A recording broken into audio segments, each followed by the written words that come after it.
One day a man showed up at my grandmother's door, offering to trim her enormous oak tree out front. She said of course. So he spent the day hacking away at dead limbs, chopping and snapping with his pole saw. I can still remember that it had an orange-red handle, I suppose, because it stood out. My brother watched him work for a while, and soon we were pretending to be a tree cutter like that quiet man with a wink for us kids. He was a polite and meticulous worker, profusely thanking Grandma for the work, since he was out of a steady job and his wife was expecting. But other than that, he didn't talk much, just did the job. For several hours, the usual arching and swooping call of the cicadas was joined in the heavy summer heat with the careful but quick shwick, shwick, shwick of his clippers, and the thumping and cracking of a troublesome, useless branch. The dull thud of landing was in concert with the shivering protests of dry, thick leaves. He did a beautiful job, almost as if he had his eye on this tree for a while, and has been waiting to get at it. When he was done, my brother and I ran outside, since we'd been watching him through the dining room windows, fascinated by his work, and especially by the long-handled saw that could reach up so high. When we were kids, our parents and grandparents always had us help them with yard work, making up songs and games so that our simple tasks like bagging leaves or grass clippings were fun. So of course we were desperate to get to pick up all these sticks, branches, and leaves.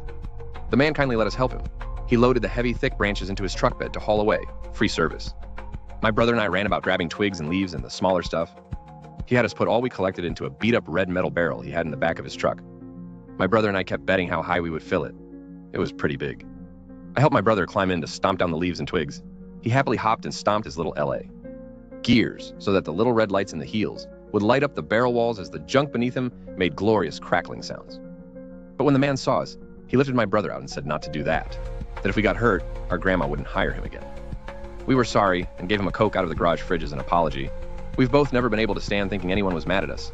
He thanked us for the Coke and for being good little helpers. He said when If came back, he'd bring us each a real Mexican Coke, because they were even better. That was the first we'd heard about them, and man, were we excited. As we finished up, our grandma came out and told us to go inside before we overheated or got sunburned, and to be sure to wash our grubby hands and faces because we smelled like puppies. So we were inside when they settled up. Grandma came in happy, pleased with the man's excellent work, his patience with us kids, and the fact that he even hauled away everything so it didn't have to sit by the curb until trash day. She later told my pap-pap that she got the polite man's name and number so he could come back soon to do the trees in the back before hurricane season. He was so profusely thankful, since he said money was so tight at home, with the new baby coming and all. Grandma planned to give him some of our old baby toys and clothes too for his coming child. Barely a week later, there was our friend on the evening news. My grandmother sat looking at the TV with a scrap of paper in her quaking hand. On it was a phone number, a note, tree trimming and stump removal, and a name, scratched out in all capital letters. The same name on TV screen, the same man's face, only not so friendly looking now.